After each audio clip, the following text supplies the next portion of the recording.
मोदी शाह से 2022 की जीत का मंत्र लेकर दिल्ली से लखनऊ लौटे सीएम योगी। अब रूठे दलों को मनाने की होगी कोशिश।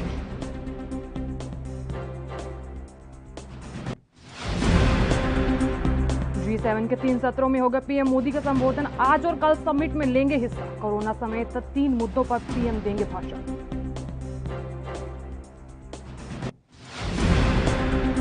डोमिनिका हाई कोर्ट ने भगोड़े मेहुल चोकसी को जमानत देने से किया इंकार। बचाव पक्ष के वकीलों का तर्क, एक कैरिकॉम नागरिक के तौर पर मेहुल को जमानत का हक।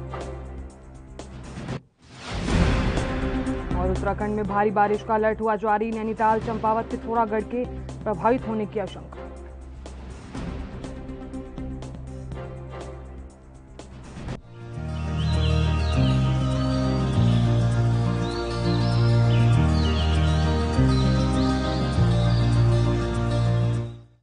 नमस्कार, एनबी न्यूज देख रहे हैं। यहां पर मैं हूं आपके साथ साधना बत्रा। बुलेटिन गाज आज की महत्वपूर्ण खबर के साथ करेंगे। अगले साल यूपी में विधानसभा चुनाव होने हैं और ऐसे में उसी को देखते हुए पहले ही योगी और केंद्रीय नेतृत्व के बीच टकरावे की खबरें सामने आ रही हैं। और इस बीच अगर यहां शुक्रवार की बात करें तो शुक्रवार को इन अटकलों पर एक तरह से विराम लगा है।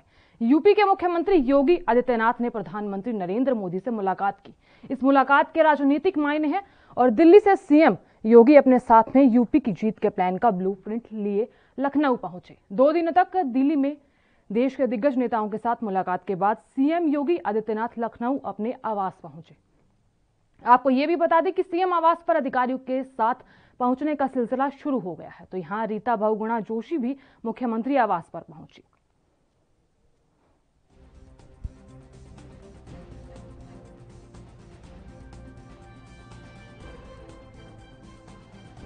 यहां 2 दिनों तक सीएम योगी आदित्यनाथ दिल्ली तक रहे और ऐसे में जिस तरीके से 2022 में विधानसभा चुनाव है उसी को लेकर जीत का ब्लूप्रिंट लेकर सीएम योगी आदित्यनाथ दिल्ली पहुंचे।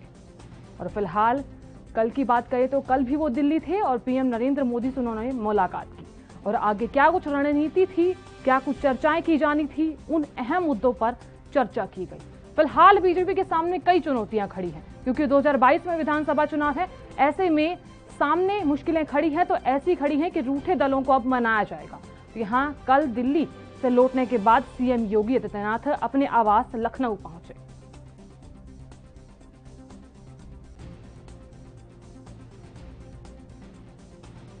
आपको बता दें अगले साल यूपी में विधानसभा चुनाव है और ऐसे में अटकलें तेज लग रही हैं। और फिलहाल 2 दिन सीएम योगी दिल्ली चले गए और ऐसे में जेपी नड्डा से भी मिले और पीएम नरेंद्र मोदी से भी मिले। हालांकि उनका ये दौरा अचानक रहा, अचानक ही मुलाकात हुई और ऐसे में कल पीएम नरेंद्र मोदी से उन्होंने मुलाकात की।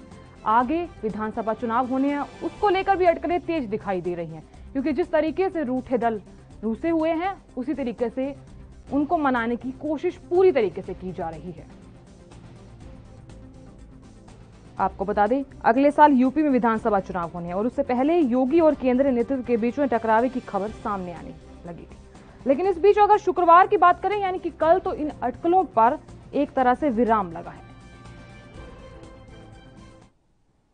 उत्तर प्रदेश के सुहेलदेव पार्टी के राष्ट्रीय अध्यक्ष ओम प्रकाश राजभर ने आज लखनऊ में अहम बैठक की और इस बैठक में जन अधिकार पार्टी के राष्ट्रीय अध्यक्ष बाबू सिंह कुशवाहा भी मौजूद रहे। आपको बता दें राजभर और कुशवाहा ने 2022 के चुनाव की तैयारियों को लेकर बातचीत की। तो यहां ओम प्रकाश और राजभर ने यह बताया कि हम 2022 के चुनाव के प्रमुख मुद्दे जैसे उत्तर प्रदेश में घरेलू बिजली माफ, उत्तर प्रदेश का सामान्य अनिवार्य निःशुल्क शिक्षा, गरीबों के लिए निःशुल्क चिकित्सा और गरीब और पिछड़े समाज की मदद, इन मुद्दों पर चुनाव लड़ेंगे और चुनाव हर हालत में जीतेंगे।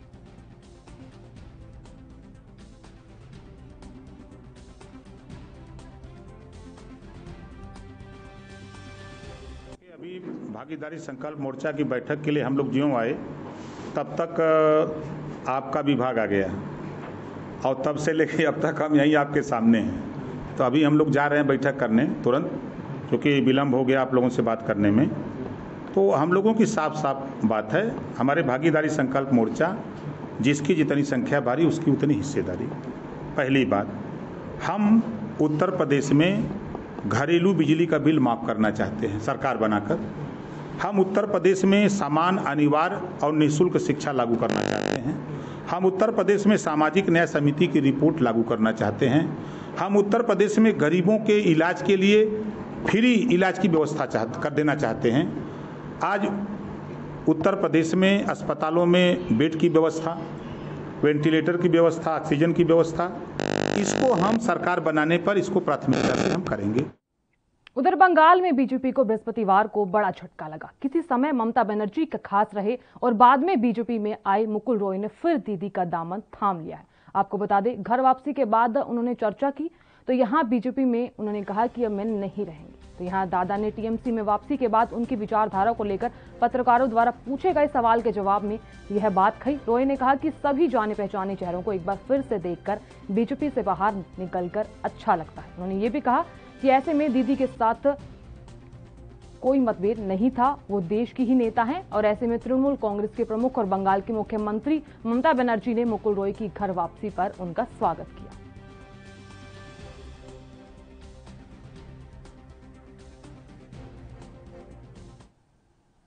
क्या बिहार के सियासी गलियारे में कोई बड़ा उलटफेर सामने आ सकता है? ये सवाल इसलिए उठ रहे हैं क्योंकि आरजेडी सुप्रीमो लालू प्रसाद यादव के जन्मदिन पर बड़ा राजनीतिक मोड़ देखा गया। ऐसे में घटनाक्रम भी सामने आया। आरजेडी मुखिया के बड़े बेटे और पार्टी के विधायक तेज प्रताप यादव शुक्रवार को मुख्यमंत्री जीतन राम मांझी से मिलने के लिए उनके आवास पर पहुंचे। बताया जा रहा है कि उनकी ये मुलाकात एक बंद कमरे में हुई, जिसके बाद चर्चा शुरू हो गई। आखिर उनकी इस मुलाकात की वजह क्या हो सकती है? तो यह बड़ा सवाल उठ रहा है क्योंकि यहाँ तेज प्रताप यादव की जीतन राम मांझी से मुलाकात के बाद दोनों नेता सामने आए। जीतन राम मांझी ने कहा कि लालू के जन्मदिन के मौके पर तेज प्रताप उनसे मिलने आए। बकौल मांझी, तेज प्रताप एक गैर राजनीतिक संगठन बनाना चाहते हैं और सभी दलों में वरिष्ठ नेताओं को जोड़ने की पूरी कोशिश की जा रही है।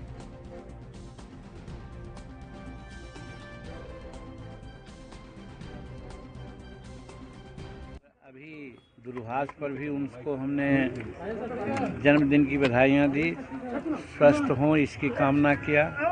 और जहाँ तक रही तेज प्रताप जी, तो तेज प्रताप जी से हम लोगों की बात कोई राजनीतिक बात नहीं हुई है, सिर्फ संगठन, युवा, इस सब के बारे में हम लोग बात किया है। और हम समझते हैं कि इस तरह की राजनीतिक बातें छोड़ करके सामाजिक बातें होते रहना चाहिए। जूनियर पहलवान सागर हत्याकांड में मुख्य आरोपी सुशील कुमार को भारी दिल्ली की रोहिणी कोर्ट ने बड़ा झटका देते हुए न्यायिक हिरासत में 25 जून तक ये अवधि बढ़ा दी। आपको बता दें, 2 बार ओलंपिक पदक विजेता पहलवान सुशील कुमार पिछले एक पखवाड़े से ज्यादा समय से दिल्ली की मंडोली जेल में बंद है। इस बीच छत्रसाल स्टेडियम में 4 और 5 मई की रात को सागर धनखड़ हत्याकांड में जांच लगातार जारी है। और इसी कड़ी की अगर बात करें तो ओलंपिक पदक विजेता पहलवान सुशील कुमार एक और करीबी दिल्ली पुलिस की क्राइम ब्रांच ने शुक्रवार को गिरफ्तार कर लिया है। बताया जा रहा है कि 23 साल के पहलवान सागर की हत्या में आरोपी अनिरुद्ध भी शामिल है। और ऐसे में यह भी बताया जा रहा है कि 4 और 5 मई की रात सुशील कुमार के साथ अनिरुद्ध भी सागर के साथ मारपीट करने के लिए जिम्मेदार है। तो यहाँ दिल्ली पुलिस काफी सालों से उनकी तलाश कर रही थी और ऐसे में इस हत्याकांड में दिल्ली पुलिस अब तक कई गिरफ्तारियां कर चुकी है।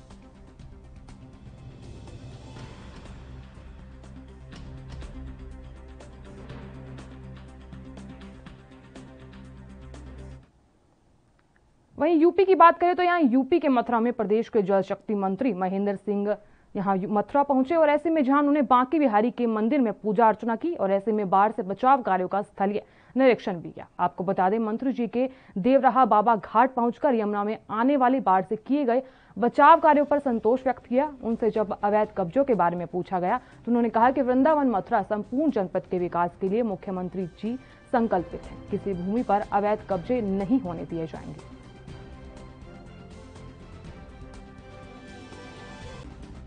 देखिए, पूरे उत्तर प्रदेश में 24 जनवरी 1950 को उत्तर प्रदेश बना था। तब से लेकर के आज तक बाढ़ बचाव के कार्य का पैसा मार्च और अप्रैल महीने में दिया जाता था। योगी आदित्यनाथ जी ने, माननीय मुख्यमंत्री जी ने एक ऐतिहासिक फैसला लिया है। सारे नियम कानूनों में परिवर्तन करते हुए अब वो पैसा जनवरी माह में रिलीज किया है।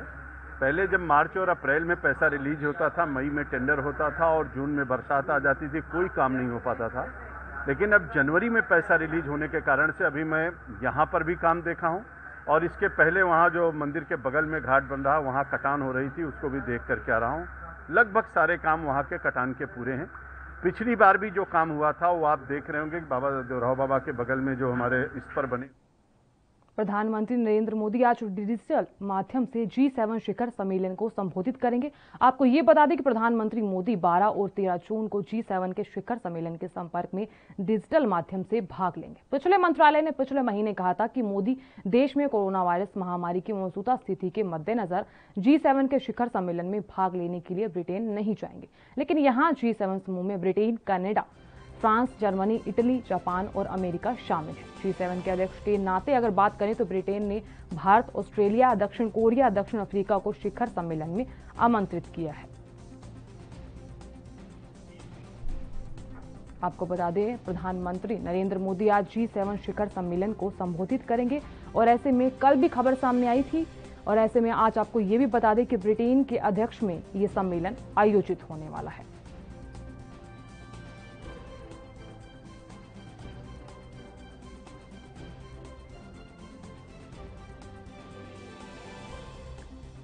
तो जिस तरीके से G7 शिखर सम्मेलन होने वाला है, तो यहाँ प्रधानमंत्री नरेंद्र मोदी मेहमान के रूप में पहुंचेंगे और आगे क्या कुछ रणनीति है उस पर चर्चा की जाएगी। हालांकि ये G7 संबोधित किस तरीके से होगा, ऐसे में ये बताया जा रहा है कि कोरोना को लेकर इस पर चर्चा की जाएगी, बड़ी बैठक होगी और ऐसे में कोरोना को लेकर आगे क्या रणनीति बननी है उसको लेकर ब्रिटेन हो, दक्षिण कोरिया हो, ऐसे कई देश इसमें शामिल होंगे। आपको बता दें कि G7 सम्मेलन होगा आज और प्रधानमंत्री नरेंद्र मोदी मुख्य रूप से और मुख्य अतिथि के रूप में वहां शामिल होंगे। तो यहाँ कई बार G7 की मीटिंग हो चुकी है। हालांकि आज क्या कुछ अहम रहने वाला है ये तो थोड़ी देर में पता चल जाएगा।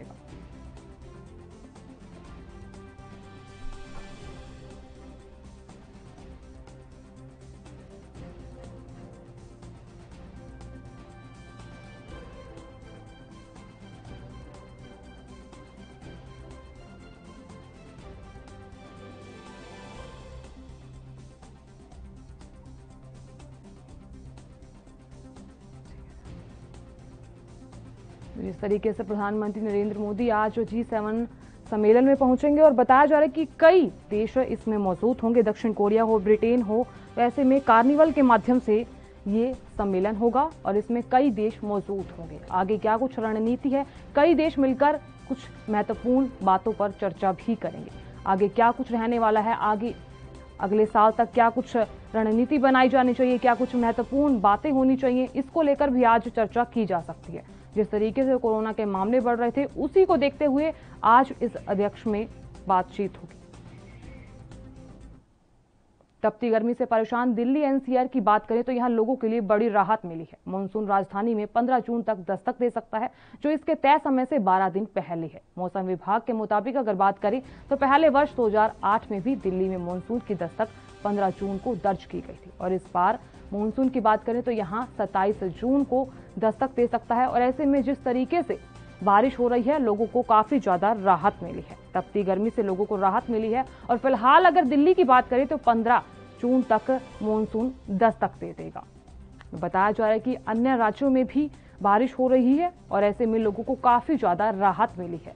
दिल्ली हो, हरियाणा हो, राजस्थान हो, पंजाब हो, कई जगह बारिश आ चुकी है। फिलहाल अगर बात करें तो लोगों को राहत भी मिली है और जिस तरीके से तपती गर्मी ने लोगों को परेशान किया था और ऐसे में अब लोगों को राहत मिलती हुई दिखाई दे रही है।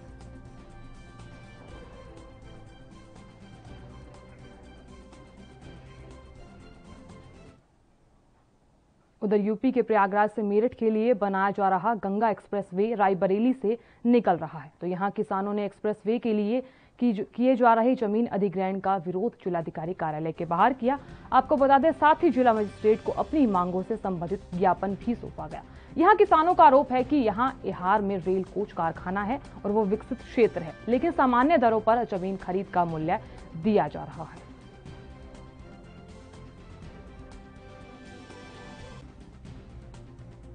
मामला है जो गंगा एक्सप्रेसवे हाईवे हमारे यहाँ से निकाला जा रहा है, किसानों के साथ बहुत अन्याय किया जा रहा है, उनको मुआवजा नहीं मिल रहा।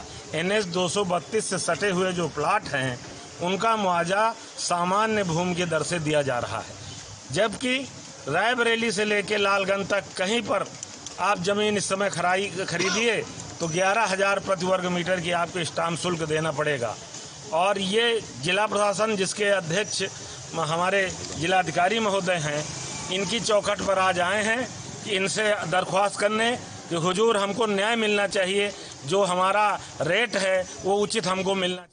उधर यूपी की बात करें तो यहाँ यूपी के जालौन में यमुना नदी में नहाने गए 5 दोस्तों में से 2 की डूबने की मौत हो गई है। तो यहाँ खबर सामने आई कि 5 दोस्त नहाने गए थे और ऐसे में 2 दोस्त डूब गए। सूचना पर पहुंची पुलिस ने दोनों युवकों के शवों को बरामद कर पोस्टमार्टम के लिए भेज दिया है। मामला जालौन के कालपी कोतवाली क्षेत्र के अंतर्गत बहारी घाट का बताया जा रहा है, जहाँ शाम करीब 6 बजे 5 युवक यमुना नदी में नहाने गए थे। तभी नहाते समय 2 युवक पानी में डूब गए, जिसकी सूचना स्थानीय पुलिस को दी गई है और आगे की कार्रवाई की जा रही है।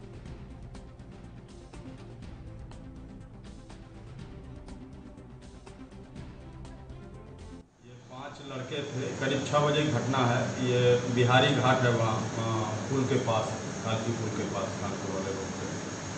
तो उसमें से 2 बच्चे, कन्हैया दीक्षित सनाफ मोहन दीक्षित हरिगंज 18 साल का लड़का था, और राहुल द्विवेदी सनाफ लोकेन द्विवेदी आरो कागजीपुरा 21 वर्ष का था। ये दोनों बच्चे दुर्भाग्य से डूब गए, इनको बचाया नहीं जा सके। उधर पावर बैंक ऐप के माध्यम से सैकड़ों करोड़ की ठगी के मामले में उत्तराखंड एसटीएफ के विशेषज्ञों की टीम 24 घंटे जांच पड़ताल में जुटी है और इन मामलों से जुड़ी 19 नई शिकायतें एसटीएफ को मिली है। आपको बता दें, यहां अधिकारियों का कहना है कि बहुत से लोगों की पहचान की जा चुकी है और इन्हें जल्द ही गिरफ्तार किया जा सकता है और ये मामला 250 करोड़ से कहीं ज्यादा का माना जा रहा है। दरअसल आपको बता दें, पावर बैंक ऐप से हुई इस ठगी के पूरे देश में हड़कंप मचा हुआ है। शायद ही कोई ऐसा राज्य होगा जहां लोग इसके शिकार ना हुए हों। वहीं उत्तराखंड, दिल्ली और बेंगलुरु पुलिस ने इसमें अब कड़े खुलासे किए हैं। आपको बता दें, शुरुआत में ये मिनी ट्रेल 250 करोड़ रुपए के आसपास बताई जा रही थी, लेकिन यहाँ डाउनलोड संख्या के आधार पर अगर बात करें तो यह इससे कहीं ज्यादा का मामला माना जा रहा है।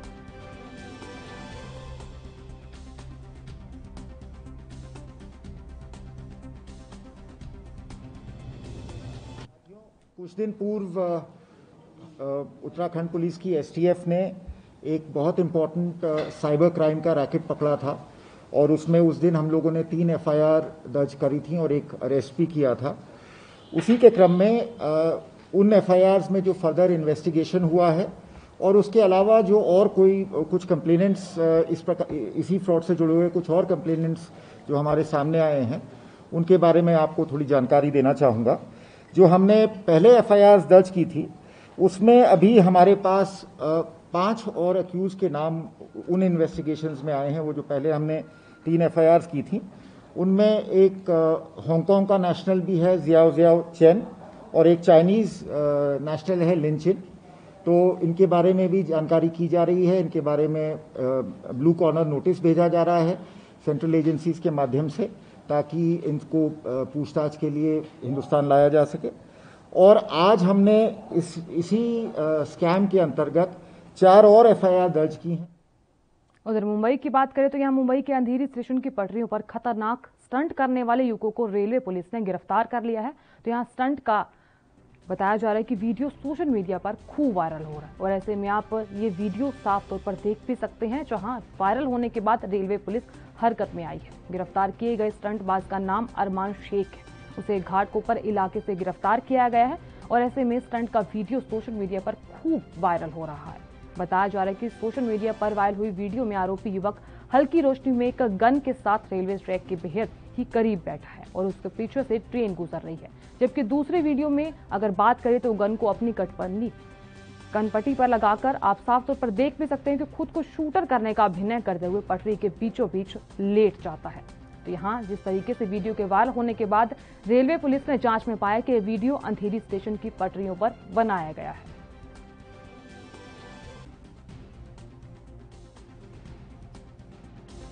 हमको सूचना मिली, सूचना के हिसाब से वो वीडियो अंधेरे में बना है। इस तरीके से हमको इंफॉर्मेशन मिलने की वजह से हम वहाँ पे जाकर उसे वो वीडियो ट्रैक किया और जो लड़का बनाने वाला था उसका एड्रेस निकालने के बाद उसको हमने पूछताछ के लिए ताबे में लिया है। उसने गुनाह कबूल किया है और उसने कहा है कि मेरे से गलती हुआ, रेलवे ट्रैक पे कोई भी परमिशन ना होते हुए उसने एंट्री किया है और उसने ये वीडियो बनाया है।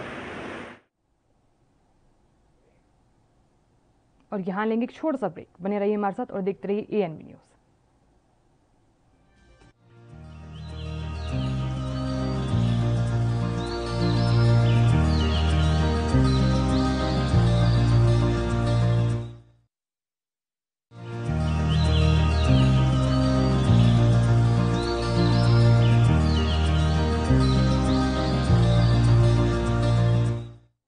ब्रेक के बाद सभी का स्वागत है। खबरों में आगे बढ़ेंगे और अब बात उत्तर प्रदेश की करेंगे। उत्तर प्रदेश के फिरोजाबाद में फर्जी RTO अफसर बनकर हाईवे पर उगाही करने वाले गिरोह का पर्दाफाश हुआ है। बताया जा रहा है कि यह गिरोह किराए पर गाड़ी लेकर हाईवे के किनारे खड़ी कर देता था। तो यहाँ मामले में जो सामने आया, 2 आदमी गाड़ियों को रोज चेकिंग करते थे और कागज में कोई भी कमी पाए जाने पर 1000, 2000, 5000 रुपए वाहन चालक से वसूल लिया करते थे। वसूली की ऐसी एक शिकायत पर पुलिस ने रेकी की तो पूरे गिरोह का खुलासा किया गया। पुलिस ने 5 लोगों को इस मामले में गिरफ्तार भी कर लिया है। आपको ये बता दें कि आरोपियों के पास से 45,000 रुपए नकद बरामद हुए हैं और ऐसे में पूछताछ में आरोपियों ने कबूल किया है कि लॉकडाउन में नौकरी चली गई थी तो कोई रास्ता नहीं दिख रहा था, इसलिए साथियों के साथ मिलकर ठगी करने लगे और ऐसे में जिस तरीके से मामला सामने आया, पुलिस कार्रवाई में जुट गई है।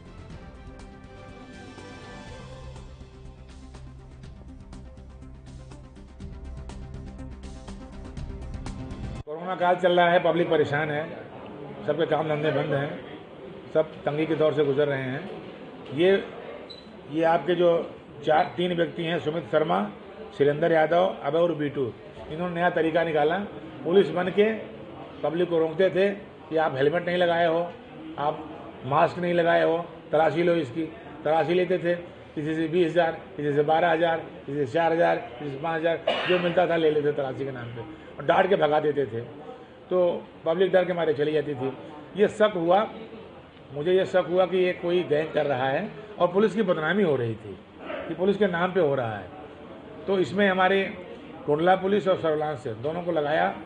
दोनों ने बहुत ही जिम्मेदारी से काम किया और हमारे आदमियों को ही इन्होंने छेड़ दिया तलाशी के नाम पे। उधर यूपी के रायबरेली की बात करें तो यहाँ शुक्रवार की दोपहर सदर कोतवाली पुलिस ने जिले में सक्रिय अपराधी मोहम्मद खालिद उर्फ पप्पू चिकना की करोड़ों की संपत्ति कुर्क कर दी है। बता दें, पुलिस ने ढोल नगाड़ों के साथ पहले तो मुनादी की, फिर नोटिस चस्पाकर 2 मंजिला मकान और एक लग्जरी गाड़ी बरामद कर ली है। कुल संपत्ति 2.25 करोड़ की बताई जा रही है। तो यहाँ पप्पू चिकना के ऊपर हाल ही में गैंगस्टर का मुकदमा दर्ज है और वो लगातार फरार चल रहा है।